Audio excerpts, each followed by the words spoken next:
capítulo 9 de Reis. Não, de Juízes. É porque vai ter muito reis aqui. O tema da mensagem é tempo de escolhas. Tempo de escolhas. Versículo 7. Deixa eu dar um marcha ré para vocês. Gideão, juiz, morre. Abimeleque destrói completamente toda a reserva moral de Judá, de Israel. Tentam levantar alguém para assumir o lugar de Gideão, que era um guerreiro, que era um líder, e não encontram. Então, versículo 7, Jotão escreve essa passagem, narra essa passagem. Avisado disso, Jotão foi e se pôs no cimo do monte de Gerizim. Em alta voz clamou e disse-lhes: ouvi-me, cidade de Siquém, e Deus vos ouvirá a vós outros. Foram, prestem atenção, para o apólogo. Foram certa vez as árvores ungir para si um rei, e disseram à oliveira: reina sobre nós. Porém a oliveira lhes respondeu: deixaria eu o meu óleo, que Deus e os homens em mim prezam, e iria pairar sobre as árvores? Então disseram as árvores à figueira: vem tu e reina sobre nós. Porém a figueira lhes respondeu: deixaria eu a minha doçura, o meu bom fruto, iria pairar sobre as árvores? Então disseram as árvores à videira: vem tu e reina sobre nós. Porém a videira lhes respondeu: deixaria eu o meu vinho, que agrada a Deus e aos homens, iria pairar sobre as árvores? Então todas as árvores disseram ao espinheiro: vem tu e reina sobre nós. Respondeu o espinheiro às árvores: se de veras me ungis rei sobre vós, vinde e refugiai-vos debaixo da minha sombra. Mas se não, saiam do espinheiro fogo que consuma os cedros do Líbano. Agora, pois, se de veras e sinceramente procedestes proclamando rei a Abimeleque, se bem vos portastes para com Jeroboal, que era o matador, derrubador de altares, Gideão, e para com a sua casa, e se com ele agistes segundo o merecimento de seus feitos, porque meu pai pelejou por vós, e arriscando a vida vos livrou das mãos dos midianitas. Porém vós, hoje, vos levantastes contra a casa de meu pai, matastes os seus filhos, 70 homens sobre uma pedra, e Abimeleque, filho da sua serva, fizestes reinar sobre os cidadãos de Siquém, porque é vosso irmão. Se de veras e sinceramente procedestes assim hoje com Jerubaal e com a sua casa, alegrai-vos com Abimeleque, e também ele se alegre convosco. Mas se não, saia fogo de Abimeleque e consuma os cidadãos de Siquém e Belo-Milo, e saia fogo dos cidadãos de Siquém e de Beto-Milo, que consuma a Abimeleque. Fugiu logo Jotão e foi para Bir, e ali habitou por temer seu irmão Abimeleque. Eu leio até aqui, porque isso aqui é só uma âncora para onde eu quero ir. Senhor, os dias são difíceis. Daqui a uma semana, esta nação escreverá o seu destino para um futuro que não será de 4 anos. será um tempo longo. Nós estamos tentando ajudar o teu povo a orar. Temos feito isso já por mais de 100 dias. A te buscar, a encontrar uma direção e não agir segundo as emoções e nem as pressões e nem as suposições, mas encontrar uma direção que sabemos nós, pela experiência que já temos de estar há mais de 60 anos envolvidos de uma forma direta e nos últimos anos completamente indireta com qualquer movimento político. Uma escolha errada pode levar uma nação à catástrofe, à pobreza maior do que já está e à miséria. Dê-nos sabedoria para fazer escolhas certas neste tempo incerto, com material humano ruim. Entre o pior, ajuda-nos a escolher, quer do deputado estadual ao presidente da República, antes de mais nada, homens que acreditam pelo menos no Senhor, de preferência, homens que são do Senhor, homens e mulheres que pertencem ao Senhor, que não profanem o teu altar santo, com promiscuidade, imoralidade, abuso, exploração dos pobres. Levanta, Senhor, tu já fizestes isso através da história. Levante alguém que tu possas ser ouvido por ele em oração e dê direção, uma nova direção para esta nação que amamos e para esta igreja evangélica do Brasil, que tem incomodado as portas do inferno. E eles têm uma oportunidade agora de abrir a porta do inferno e soltar os seus demônios sobre nós.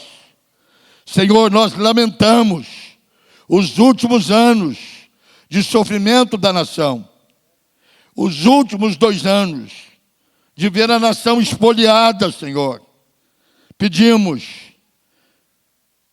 tu que não tens lado, tu que não tens grupo, mas tu procuras um homem para fechar a brecha, que seja encontrado. Talvez alguém que nós nem pensamos ter possibilidade. Faça alguma coisa acontecer nesta última semana e no próximo domingo, que traga uma gota de esperança para o futuro desta nação. Nós oramos em nome de Jesus. Amém e amém, Senhor. Podem assentar-se, por favor.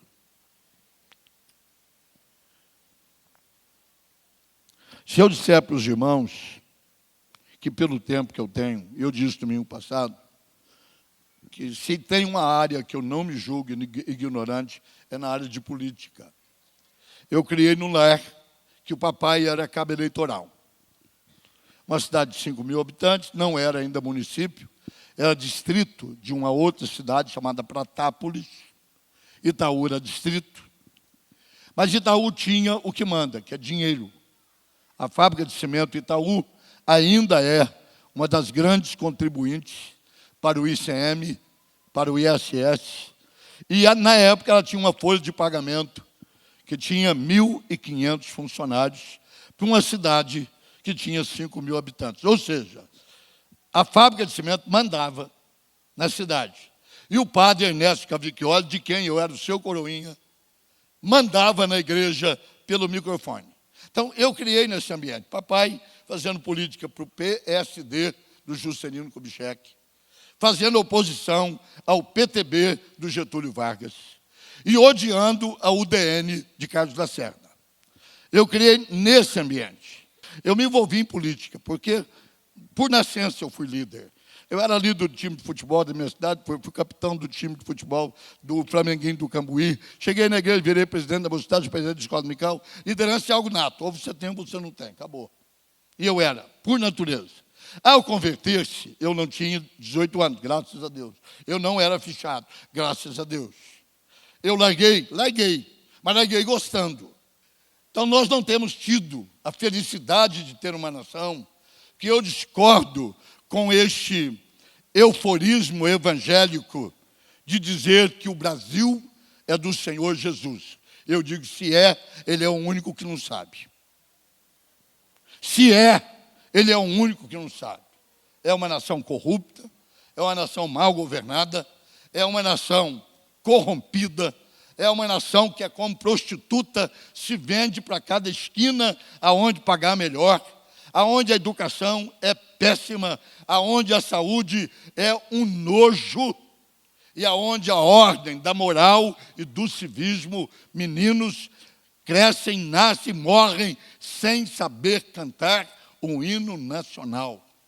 Quando na minha época sabia-se o hino nacional, o hino da independência, o hino da bandeira, era cantado no pátio da escola todo dia, em forma, em posição. Salve lindo pendão da esperança, salve lindo símbolo augusto da paz. A gente cantava de peito escancarado e já podeis da pátria filha ver contente a mão gentil. Já raiou a liberdade no horizonte do Brasil. Hoje eles não sabem nem o hino nacional. Os meninos entram na escola, saem da escola e não sabem cantar o hino do seu país. E chegamos a um outro período que eu acredito que é o pior do que o de 89. Pior de 89. E é o momento de tomar decisões em que cada um cuida do seu nariz e preste conta diante de Deus. A Bíblia é a nossa bússola. A Bíblia é a nossa bússola. Quando Gideão, que era o líder, tempo do juiz, morre, só sobra um filho de Gideão, mas que não tinha dom para comandar, manter a espada do pai. Porque o símbolo do Gideão era a espada e um escudo. Ele levantava a espada, levantava o escudo e a nação gritava, pelo Senhor. Quem sabe Bíblia sabe qual é a segunda frase. Qual é a segunda frase? E por Gideão, nós estamos guerreando pelo Senhor. E dizia, mas também por Gideão. Líder é aquele que consegue acasalar a sua liderança nata com o Deus a quem ele serve. E ele o fazia, e ele o fez. Todo mundo sabe que ele começa com um exército de 30 mil, Deus diz é muito, vai para 10 mil, e sobra 300, e com 300 ele enfia a vara nos filisteus. Ele os derrota a todos, mas agora ele morre, e a nação não tem liderança, tal qual estamos. E veio então o amigo Jotão e contou essa história. Fizeram uma pesquisa, o Ibope da época entrou numa floresta e perguntou para as árvores se elas não gostariam de ser rei sobre a nação. Pararam inicialmente, se não me engano, porque são as árvores da tradição judaica, não é difícil dizer qual foi a primeira. Pararam debaixo de uma oliveira e perguntaram para a oliveira, queres reinar sobre nós? E a oliveira disse, não, minha função é produzir óleo que honra a Deus e honra o povo, eu não vou. Foram então, está na Bíblia, irmãos, eu sou lá, prega a palavra, só a introdução que não foi bíblico, daqui para frente é só Bíblia. Foram então à figueira e disseram à figueira, não quer reinar sobre nós? A figueira disse, não, meu negócio é dar figo e alimentar a nação. Então foram à videira e disseram à videira, não queres reinar sobre nós? A videira, não. E o povo com vinho, como é que vai viver? Quem é que vive sem o vinho? A minha função é produzir vinho para alegrar o povo. E ela acrescenta, e para alegrar a Deus também. Quando você tenta os melhores e eles não aceitam, você acaba caindo na mão dos piores. Talvez o nazareno mor da nossa denominação, José Ulisses Perucci, ao responder para sua esposa, Dona Adélia, que vive, mãe da Flavinha, esposa do pastor Mauro, mãe da Cláudia Helena, esposa do pastor Luiz Henrique, pai do pastor Alexandre Perucci, pastor da igreja lá da Valnice, eu não sei o nome daquela igreja, só sei o nome da igreja, mas não, tudo é subsidiária, entendeu?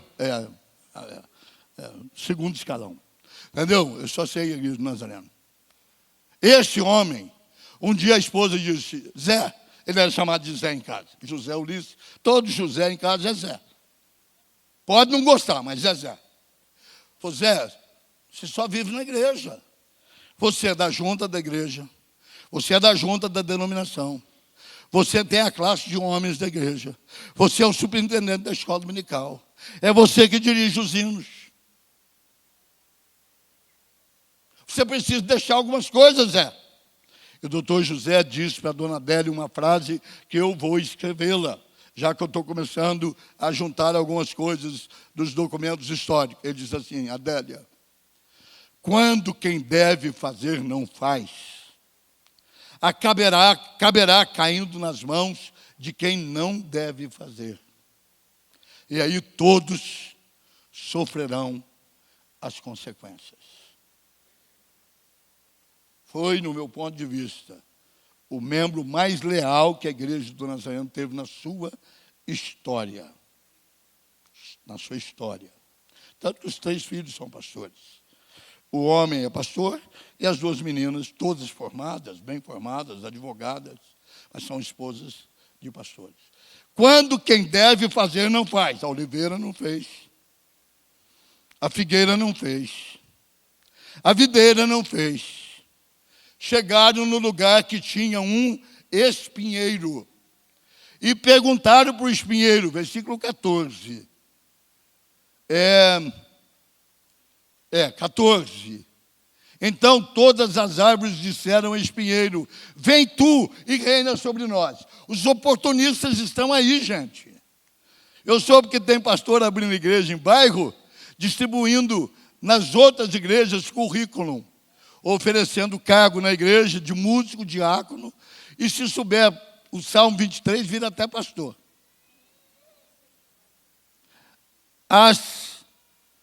Os espinheiros estão aí. E o espinheiro disse, claro, se deveras me ungir rei sobre vós, vinde, refugiai-vos debaixo da minha sombra, mas se não, vai sair fogo em cima de vocês. Escolhas erradas trazem consequências dramáticas. Errou na escolha. Há escolhas na vida que errou. Casamento, por exemplo. Errou, amigo. Está ferrado, desculpe a frase. Fé tornou-se testemunha de Jeová. Está ferrado. Porque só vai entrar 144 mil. Eles têm 14 milhões. Eles estão mentindo para 3 milhões e meio. Virou adventista do 7º dia. Está ferrado, irmão. Porque eles não têm inferno. Quando você morre e você não é dos bambambam, junto com a Bíblia, e Anne Wright, que é a profetisa deles, que vale tanto quanto a Bíblia, a morte é o fim. Entrou para a terra, acabou. O pó voltou para o pó, acabou. Heresia. Quando você faz uma escolha errada, ela determina o seu destino para o resto da sua vida. E chegou a vez do espinheiro. O espinheiro disse, eu aceito, mas vai cair fogo em cima de vocês. Vocês vão ver o peso da minha mão. Eu escolhi hoje, está na tela, um esboço, está naquela tela. Por isso que eu disse que estava na tela, vai estar. Tempo de escolhas. Há 3. Você não pôs o texto bíblico para mim, meu amor. Não deu tempo, né? Mas eu vou tentar. Modéstia à parte, eu conheço um pouco esse livro que eu prego. Havia 3 candidatos para uma função. Qual era o problema de Absalão? Quais eram os defeitos de caráter de Absalão? Como é que a gente analisa uma pessoa antes de dizer serve ou não serve? Dá ou não dá? Funciona ou não funciona? É analisar primeiro o caráter. O caráter de Absalão era esse. Primeiro, ele era arrogante. Extremamente arrogante, provocada pela sua beleza física. Tanto que havia uma predileção. E aqui há lições para aprender, muito para todos nós. Não tenha filhos prediletos. Não tenha predileção verbalizada por filhos. Davi tinha uma paixão louca por Absalão. Por quê? Porque Absalão era aquele tipo que tinha cara de presidente da República. O cara era alto, o cara era ruivo, o cara era bonito, mas o cara não prestava. A arrogância de Absalão, ela é demonstrada até pela maneira de confrontar o pai, ir morar com o avô, e na casa do avô ele monta uma estratégia de tomar o reino do pai, sem que o pai soubesse o que ele estava fazendo. Ele cria o seu exército, ele cria os seus Aiotofel, que era o conselheiro dele, que vem suicidar-se por causa da atitude de Absalão. Ele era arrogante.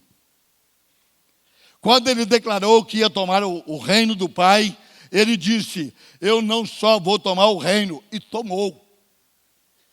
E tomou, pôs o pai para fora. E para envergonhar o seu pai, ele deitou com as mulheres do seu pai.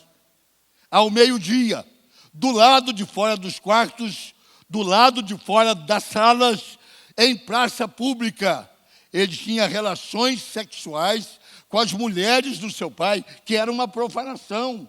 Aí era uma questão de honra e de respeito, de honrar pai e mãe. Ele tenta desmoralizar o seu pai. Você começa a medir um homem, primeiro, pelo seu caráter. E o caráter revela estas questões. Ele era arrogante. Ele era ganancioso. Ele põe o pai para fora de casa, debaixo de chuva. É um dos textos que, se você estiver no espírito, você lê e chora. Davi descalço. Não deu tempo nem de calçar a bota. Saindo. E quando Davi reúne com os seus soldados para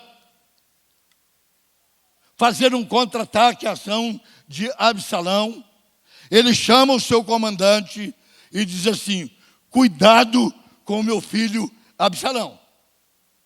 Não toquem no meu filho. Absalão era a menininha dos olhos. Eu tenho muito cuidado quando qualquer pessoa chega numa posição, porque ela era a menininha dos olhos de alguém.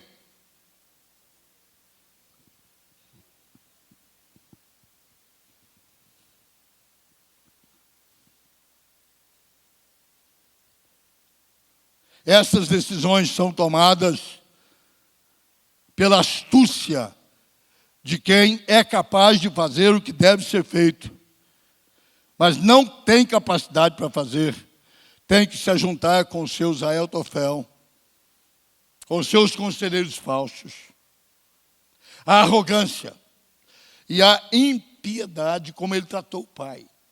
O pai é colocado, vocês leem Bíblia, né, gente? Vocês conhecem a história de Davi? De cabo a rabo? Ele põe o pai para fora de casa. Não deu tempo nem dele fazer a mala, porque ele sai com a roupa do corpo, descalço, chorando debaixo de chuva, para que alguém com espírito de impiedade assuma o trono, e ele assume.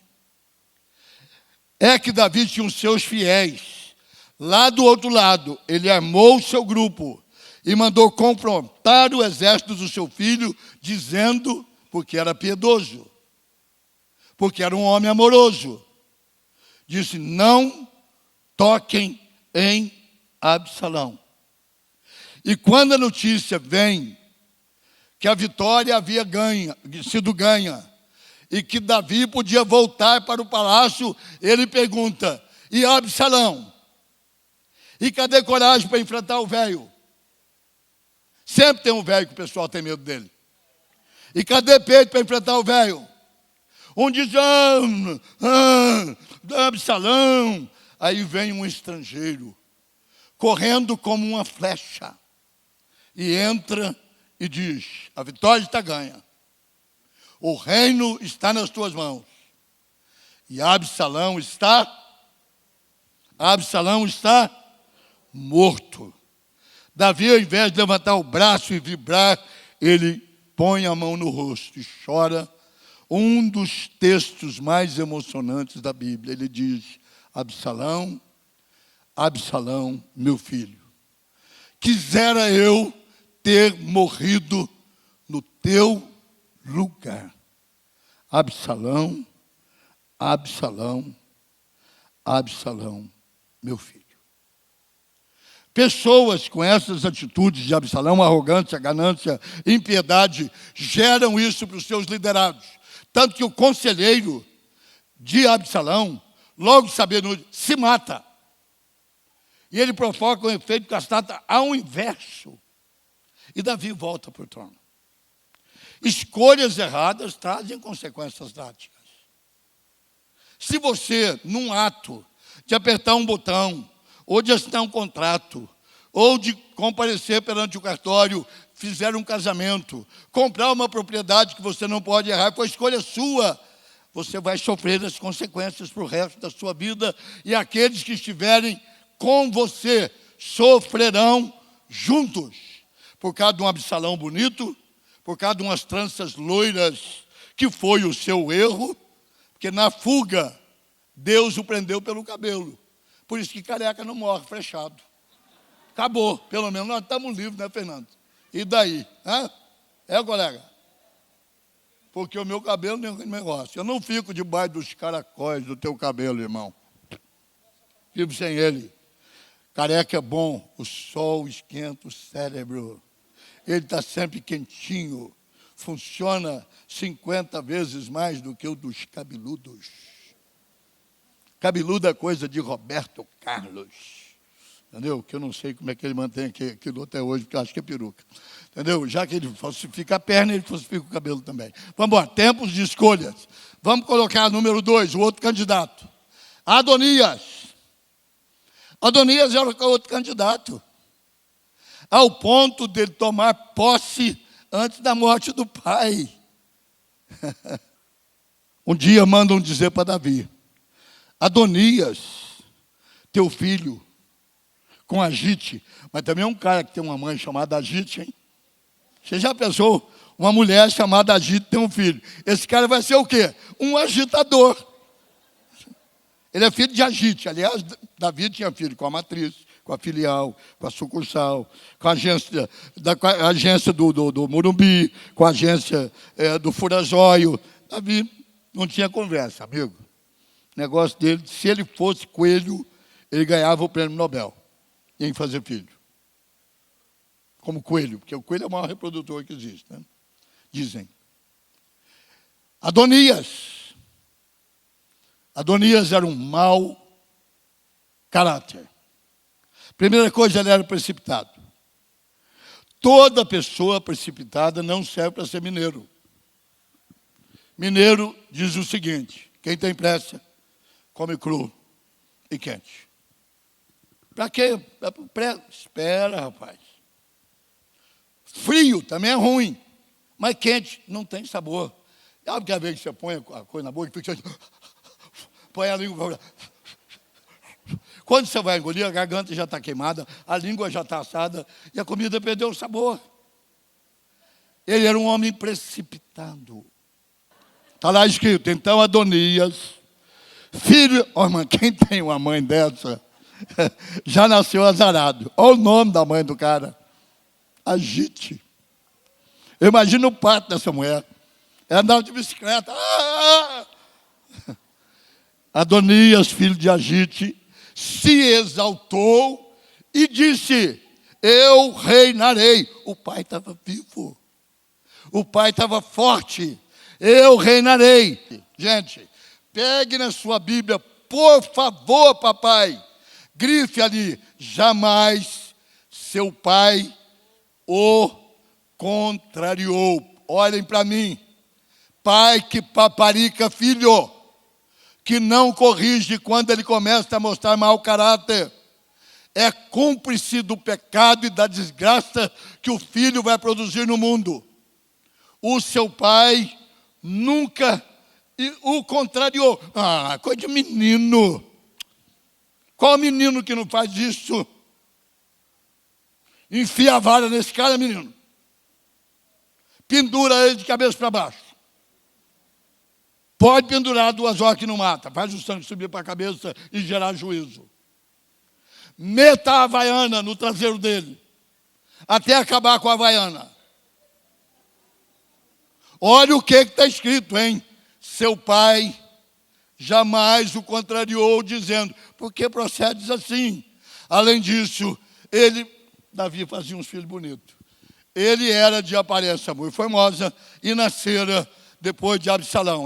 Você vai lá que eu vou aqui, porque eu quero já aplicar, porque o tempo já acabou. No verso, ele faz churrasco, aquela coisa toda. Agora, diga-me com quem andas, e eu te direi quem és. Ele convida a turma dele, mas ele não convida quem prestava. Versículo 10, por favor, Claudemir. Versículo 10. Porém, gente, presta atenção na Bíblia. A Bíblia é o nosso manual de conduta. Porém, ele não convidou Natã, o profeta, não convidou Benaia, e nem os valentes de Davi, e nem a Salomão, seu irmão. Ele não convidou quem prestava. Aquela turma da churrasqueira, olho neles, hein? Aquela turma da picanha, olho neles, hein? Aquela turma de primeira bateria, segunda, virou. Olho neles. Porque o mau caráter convida gente segundo o seu caráter. Ele diz: porém, Natã, que punha o dedo na cara, Benaia, que era o homem de confiança de Davi, Salomão, que não vivia em rodinhas, não convidou. Eu tenho que pular para o terceiro, porque senão nós vamos mais tarde. Eu não quero segurá-lo mais do que 15 minutos aqui. O terceiro candidato, Salomão. Quantas vezes Salomão aparece na Bíblia? Eu vou dizer para vocês. Aparece no livro de Reis 2 vezes. Em 1 Reis, capítulo 1, aqui, nesse mesmo capítulo, no versículo 32 a 40, ele aparece. A primeira vez que ele aparece, eu preguei domingo passado, quando o profeta bate a porta da sua casa. Primeira vez que o nome de Salomão aparece é no parto de Batseba. Tinha terminado o luto de Davi. Ele deita com agora sua esposa, legal, tudo certo. A criança que morreu era filho do pecado. E ele deita agora com Batseba. E ela concebe e dá um filho que dá o nome de Jedadias, que quer dizer Salomão. E ele pega o menino e entrega para quem? Vamos ver aí o conhecimento de Bíblia de vocês. Para quem que ele entrega o menino? Para Natã, porque era o único que prestava desse conluio aí. E Natã pega Salomão, leva para casa e procure no Velho Testamento quantas vezes aparece Salomão no dia que ele nasceu e no dia que ele toma posse. Por 30 anos, Natã não expõe Salomão à família de Davi, que não prestava. Os filhos de Davi dormiam com as irmãs. O irmão mandava matar o outro irmão porque dormiu com a irmã dele. Isso era feito no focinho e no nariz de Davi. Só Deus para chamar Davi um homem segundo o seu coração. É para dizer que o tamanho da misericórdia de Deus, mas se tem uns caras na Bíblia que não prestava, Davi está entre eles. Abraão está entre eles. Um cara que vende a mulher dele para ganhar dinheiro. Não diga que eu amo a minha esposa, diga que você é minha prima. São os caras de caráter ruim para caramba. Ruim. Por isso que pregador fanático de Davi deve gostar muito dele, porque parece com eles. Mas eu não tenho nenhuma dúvida que Salomão foi criado por quem? Por Natã. Porque no dia do parto, está escrito, Davi entrega Natã a Gedadias para. E você não vai ver Salomão nem mais uma vez, a não ser nesse dia.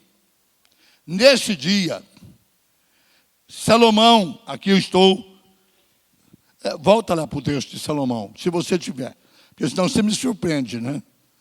Disse o rei Davi, chamai-me Zadok, o sacerdote, Natã, o pastor, o profeta, Benaia, filho de Joiada, e eles se apresentaram ao rei, vai.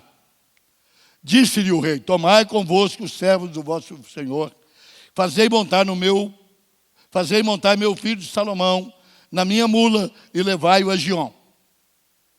Como o Senhor foi com o rei, meu senhor, assim será com Salomão.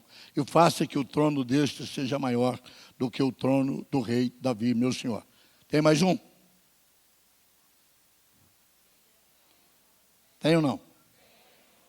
Tem. Então vai, vamos até o fim. Então desceu Zadok, o profeta, Natã, Benaia, Agada, fizeram montar Salomão na mula, que era do rei Davi, e o levaram a Giom. Vai. Zadok, o sacerdote, tomou o tabernáculo, o chifre de azeite, ungiu a Salomão, tocaram o trombeta, e todo o povo exclamou, viva o rei Salomão. Após ele, subiu todo o povo, tocando gaitas, alegrando-se com grande alegria, de maneira que, com o seu clamor, parecia fender-se a terra. Adonias e todos os convidados que com ele estavam e ouviram, quando acabaram de comer o churrascão, lá naquela churrascaria do inferno, também Joabe ouviu o sonido das trombetas e disse, o que significa isso? Este ruído de cidade alvoroçada. E estando ele ainda a falar, eis que vem Jonatas, filho de Abiatar, o sacerdote, disse a Adonias, entra, porque és homem valente e trazes boas novas. Puxa saco. Outro, respondeu Jonatas e disse, pelo contrário, não tem boas notícias. Nosso Senhor, o rei Davi, constituiu o rei a Salomão. E Davi enviou com ele a Zadok, o sacerdote, a Natã, e o profeta, e a Benaia, filho de Joiada, e aos da guarda real, e o fizeram montar a mula que era do rei. Zadok, o sacerdote, e Natã, o profeta, ungiram o rei em Giom, e dali subiram alegres, e a cidade se alvoroçou. Esse é o clamor que ouviste. Também Salomão já está sentado no trono do reino. Ademais, os oficiais do rei Davi vieram congratular-se com ele e disseram, faça teu Deus o nome de Salomão seja mais célebre do que o teu nome, e faça com que o seu trono seja maior do que o seu trono. E o rei se inclinou sobre o seu leito. Também disse o rei assim, bendito o Senhor, Deus de Israel, que deu hoje quem se assente no meu trono, vendo-o com os meus próprios olhos. Então estremeceram e se levantaram todos os convidados que estavam com Adonias, e todos se foram, tomando cada um o seu caminho. Porém Adonias, temendo a Salomão, levantou-se e foi e pegou nas pontas do altar. Foi dito a Salomão, eis que Adonias tem medo de ti, porque pega nas pontas do altar, dizendo, jure-me hoje, o rei Salomão, que não matará o seu servo à espada. E quem pergunta tem resposta. Respondeu Salomão, se for homem de bem, nenhum dos seus cabelos cairá em terra. Porém, se eu achar nele maldade, vou matá-lo. Enviou o rei Salomão mensageiros e fizeram descer do altar. Então veio ele e se prostrou perante o rei Salomão. E este lhe disse: vai para a tua casa. E acabou. Põe agora os bois. Por que Salomão foi escolhido? Por que Salomão foi escolhido? Pela ordem. Ele não era o filho mais velho.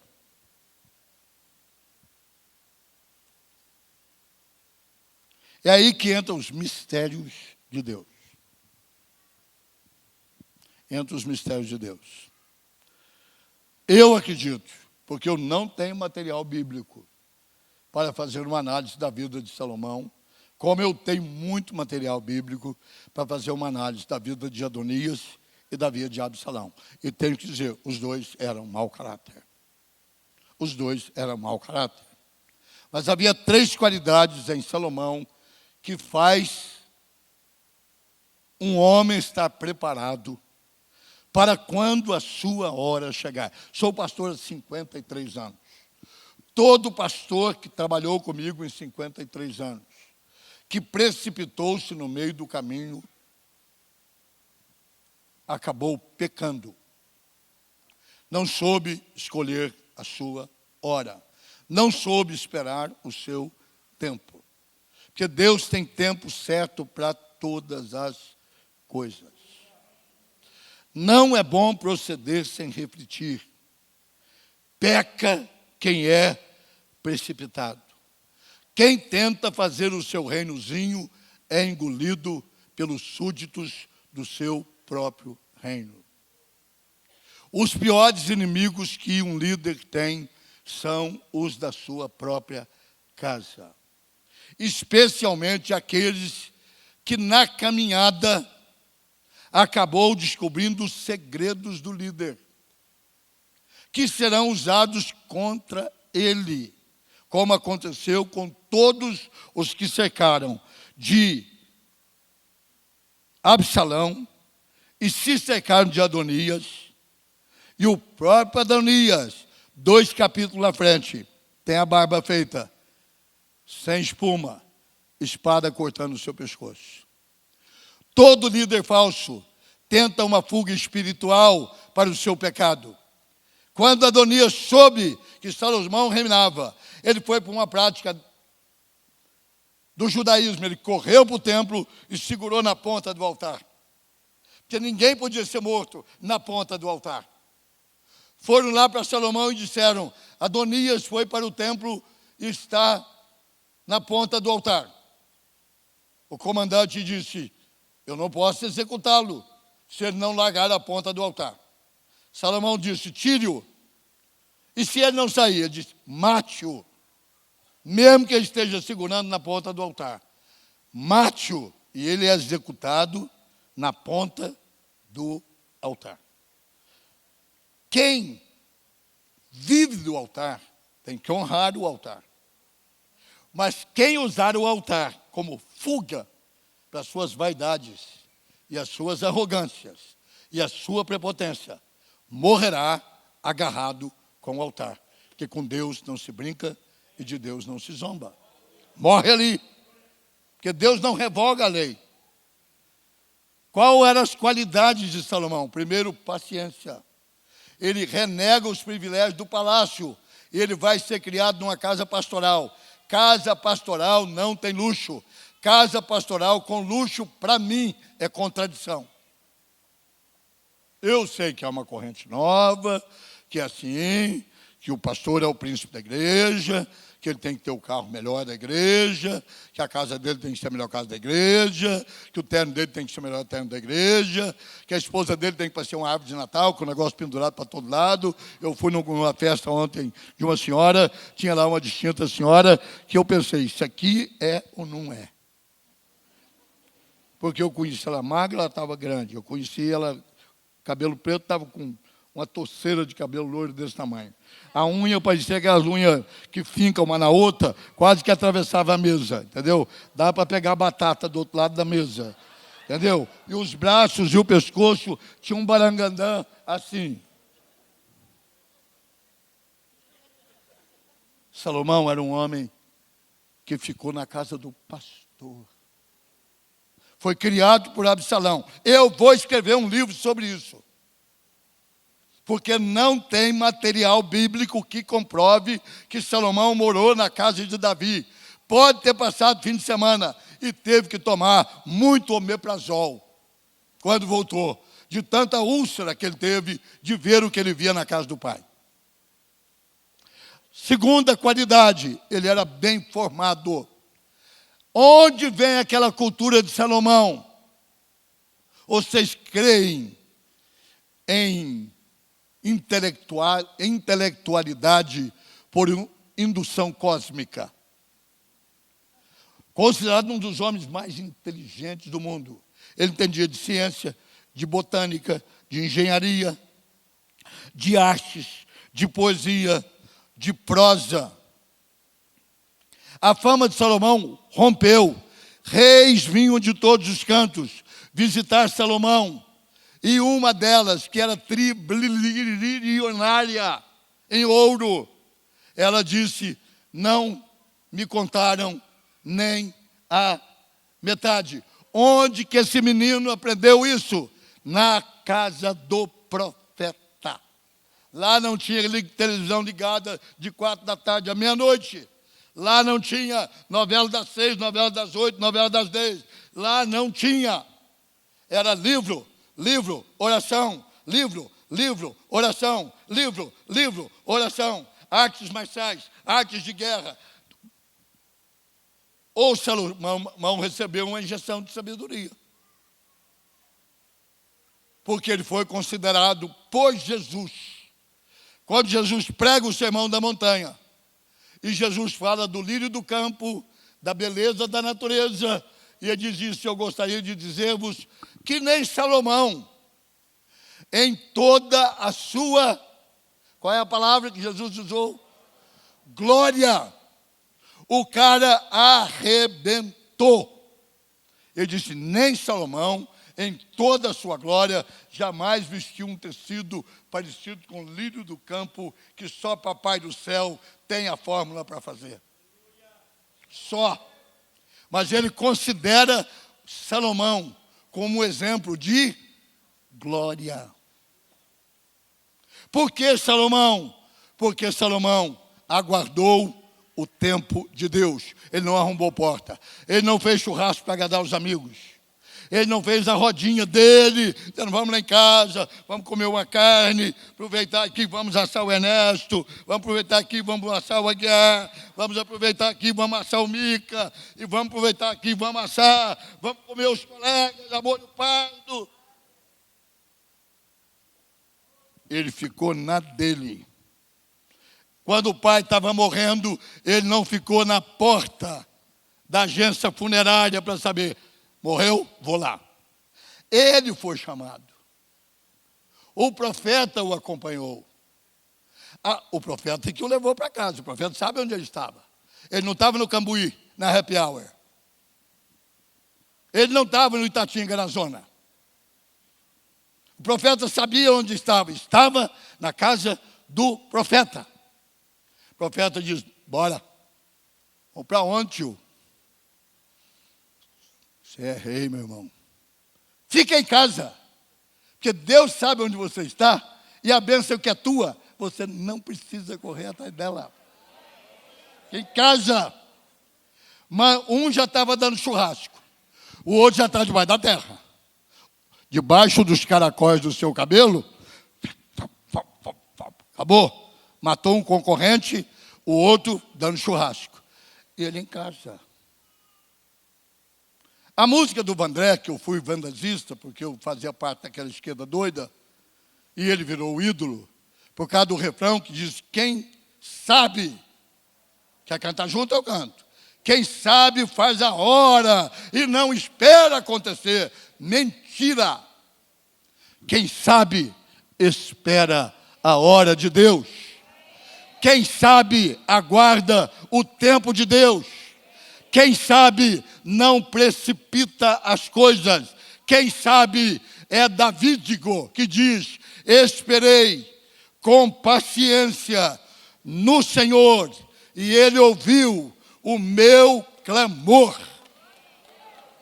Ele espera, olha, aguardou o tempo de Deus. Se colocasse num debate, como vamos ter na semana, para ver qual era o melhor no debate, Salomão ia arrebentar com Absalão e com Adonias, porque ele só sabia falar de carro, de mulher, porque eles eram isso, de carro, de mulher e de guerra.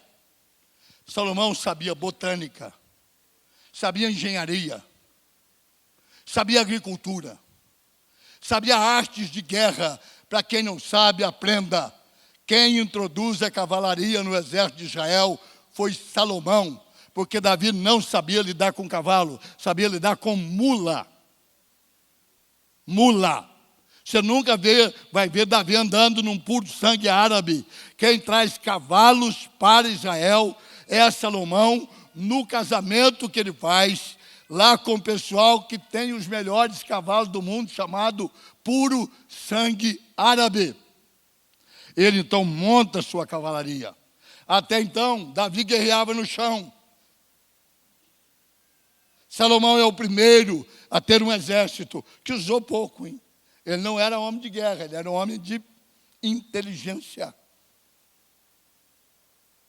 E quando Deus quer alguém, ele quebra a sequência natural das coisas. Não era Salomão. Mas havia uma palavra entre Davi e Batseba. E Natã pegou Davi pela palavra. Tu prometestes a Batseba que o filho dela seria o rei. Ponto. Como Davi tinha lá os seus defeitos, mas era um homem de honra. Um virou churrasco, o outro morreu debaixo dos caracóis do seu cabelo, e Salomão assumiu o trono. E a Bíblia diz, e não houve um período de paz tão grande em Israel, quanto o reinado de Salomão, que reinou 40 anos, a mesma quantidade que Davi reinou, 40 anos. Assumiu com 30, também morreu com 70, Davi também morreu com 70 e reinou 40.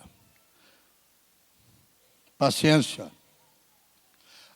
Ao escolher o seu candidato, dá uma olhadinha no caráter do cara.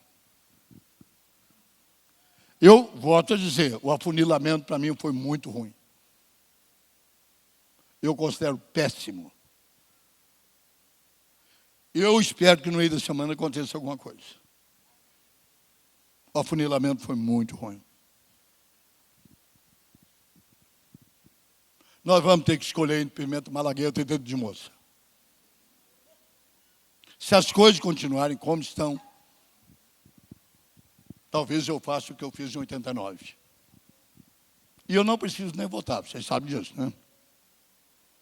Eu já tenho 73 anos, há 3 anos eu não preciso votar. Mas eu vou comparecer. Eu vou fazer minha parte de cidadão. Mas tome como propósito o caráter da pessoa.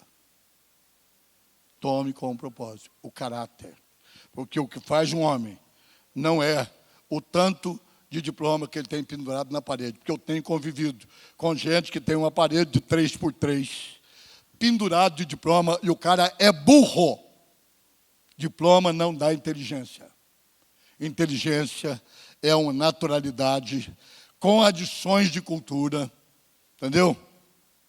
E com habilidades pessoais. Isso é inteligência. Conhecimento é outra coisa, mas inteligência não. Inteligência não.